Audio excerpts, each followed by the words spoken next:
whose name dare not be said. Accompanied by colleagues, I met with hedge fund manager Bill Ackman at his skyscraper offices in Manhattan at the beginning and throughout his ill-fated 2013 to 2018 campaign against Herbalife. Among our little group were attorneys that had sued MLMs, a former regulator, and family members of MLM victims. None of us had previous knowledge of his pyramid fraud thesis campaign, nor had we been consulted by Ackman's office prior to the famous announcement of his billion-dollar short position. We were strangers and provincials in Ackman's financial tower, but we had deep knowledge and long experience with the deviant world of Herbalife and the MLM phenomenon he had entered. In various meetings and in correspondence after his announcement, my colleagues and I sought to offer this Wall Street maven, respectfully, information and advice that perhaps seemed to him bizarre, conspiratorial, and irrelevant. Ackman had ventured into a financial twilight zone, despite his long experience as stock trader. We tried to explain that in this unnamed dimension, truth is stranger than fiction. Belief, not facts, rule.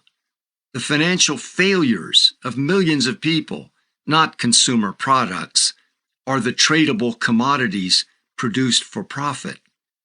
The laws of economics are reversed. Like Alice, he had climbed through the mirror. We told him about MLM's deeply embedded K Street lobby and its linkage to another powerful lobby for vitamins and food supplements, which enabled it to legally hawk miracle potions and fountain of youth lotions. We provided a list of revolving door connections between FTC officials and the MLM industry. We told him of our own history of having presented most of the same facts he now publicized to the FTC, evoking only silence, dismissal, or insult. We documented the highly paid support MLM has gained from powerful public figures such as Madeleine Albright and Bill Clinton. And we warned of MLM's record of ferocious legal attacks upon critics and whistleblowers. There was one defining element of MLM, however, that our group refrained from speaking about. We withheld it, perhaps sensing it would only take us into an even deeper realm of absurdity, beyond the one which we were already in as a small band of citizen activists. Sharing and explaining this element with Ackman would marginalize us even further than our current status as zealous, quote, anti-MLM, crackpots, dream stealers, and targets for hate mail and MLM slap lawsuits. We saw little point in arguing that he should not treat Herbalife as a business at all. He should address the entire industry of MLM, Herbalife being only one face of it, as a cult of capitalism.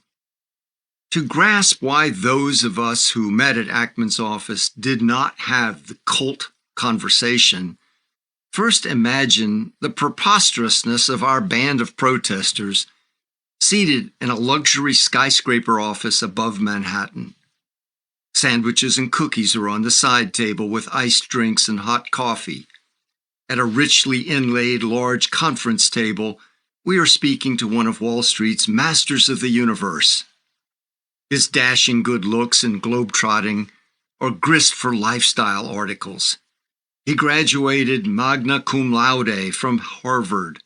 With Warren Buffett and Bill Gates, he had publicly committed to give at least half of his fortune to charity.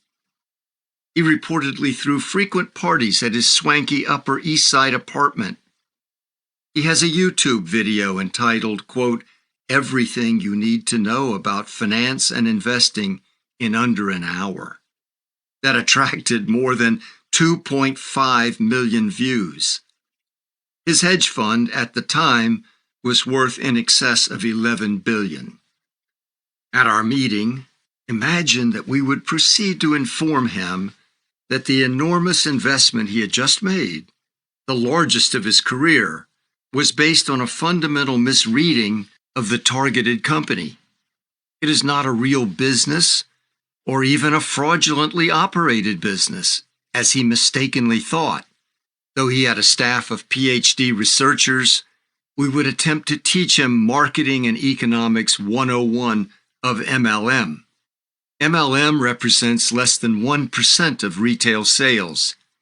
The supposed market space it has been developing for more than 60 years. It does not take market shares from actual retail companies. Its products are not unique. There is no demand for MLM goods. Many are exorbitantly priced. Few people could name even one MLM product brand name. MLM does not invent or introduce new technology. As a channel, it does not reach any specialized market or provide any service not already generally available. Its overall economic impact is to impoverish its users. As an industry, it is a chimera, serving no market need, we would say. About its true identity as purveyor of a deceptive and harmful money transfer underneath its business disguise, we would explain its insular and totalistic belief system that extends beyond work to a participant's entire life.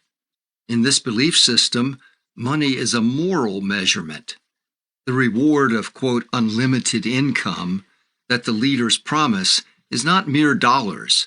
It is a portal to happiness and fulfillment, a utopian paradise.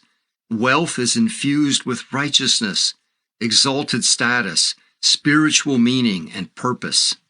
Gaining the promised wealth occurs without value-added activity. It is obtained from new members endlessly joining the financial structure, with portions of their investment capital transferred to existing members. The structure is believed to be capable of perpetual expansion, producing a continuous flow of money to all members, no matter when they join, as long as they keep buying, recruiting, and believing. Though ultimately all revenues are the members' own money collectively, they are led to believe that capital gains can be delivered to each and all forever. According to dogma, any losses suffered among members are only due to those members' individual failure of judgment or lack of effort or loss of faith. To ward off negative thinking or doubts that might cause losses, the believers are trained to maintain a perpetual temperament of blue sky optimism and to repeat nonsensical aphorisms that short-circuit logic. The faces of the believers are always smiling. There was some precedent that we could have cited that he had challenged something more akin to Scientology than an Enron or a WorldCom or even a Madoff. One of the very first books ever written, there are only a few, by an MLM participant that shed light on its realities had the term cult right in the title. Stephen Butterfield's expose, Amway, the Cult of Free Enterprise, would presumably have been used by Ackman's researchers during due diligence. My own book, False Prophets, which they might also have seen during their MLM deep dive, described how MLM grew out of treasured and psychologically defended American values, twisted into a national swindle. Butterfield recounted the extraordinary and ultimately very negative effect Amway's program of mind training had on his own life as one of hundreds of thousands of Amway's, quote, independent business owners. He concluded Amway was less a business than a belief system. Despite books and many online testimonies from baffled family members about loved ones undergoing radical conversions affecting personality, speech patterns, and basic outlook on life, we did not raise the cult factor with Ackman. the business media was fixated on a titanic battle between hedge fund managers Ackman and Carl Icahn. It treated Herbalife's stock price as the only issue of consequence and showed no curiosity about the cult reality. The strange behaviors of MLM adherents were treated as positive responses to marketing and charisma. Organizationally, we would have explained, the MLM cult is elaborately ranked. The wealthiest hold the status of gurus and prophets. Those that lose deserve and cause their plight in that fantasy world. Information is dispensed on a need-to-know basis. Those above see the entire operation. Those below see only what is presented to them, allowing no overview, insight, or foresight. Actual workings of the scam are closely held secrets. We would explain to Bill Ackman how MLM uses an invented arcane vocabulary that is unintelligible to others, employing an epistemology of the advertising industry in extreme form. Truth is whatever facilitates expansion. Facts themselves are irrelevant. Deception is celebrated if it sustains hope and increases revenue. Any statements that question the system or threaten loss or inhibit expansion are false, heretical, or malevolent, according to its ideology. Farcical realization. Apart from our tale sounding fantastical, conspiratorial, or paranoid, it is likely that Bill Ackman would have made a farcical and disturbing realization. While comprehending our description of the secretive culture and delusionary beliefs of multi-level marketing, he might also recognize an eerie portrait of his own insular milieu of Wall Street. He might have perceived his own role of famous upline guru, emulated by other downline investors, all believing in the illusion of an ever-expanding securities market on a finite planet. He might have seen MLM's endless chain as a mirror of Wall Street's belief in perpetual capital gains, with unlimited money infused into securities trading. No one on Wall Street admits to an ultimate limit to market growth. What threatens the market is only loss of faith. Bears and short sellers are infidels. The leaders of Ackman's sect speak the proprietary gibberish made famous by Alan Greenspan to explain the vicissitudes of the market. Like the MLM plan, in his Wall Street world, the mysterious market is infallible. Its invisible hand governs all life. Resistance to it is futile and self-destructive. Individuals or political leaders who challenge or attempt to circumvent the market are misguided, blasphemous, and dangerous. So in the end, we evaded the deepest truth. During our meetings, we never got to that reality whose name we dared not say, and which Ackman could never discover in his Torah-like studies of SEC filings and other financial data. The more he plumbed and exposed Herbalife abuses as a business, the more he obscured reality.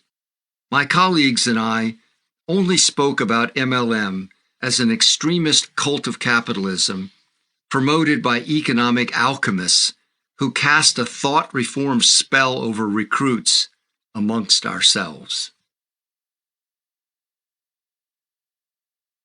The C word. In the closing days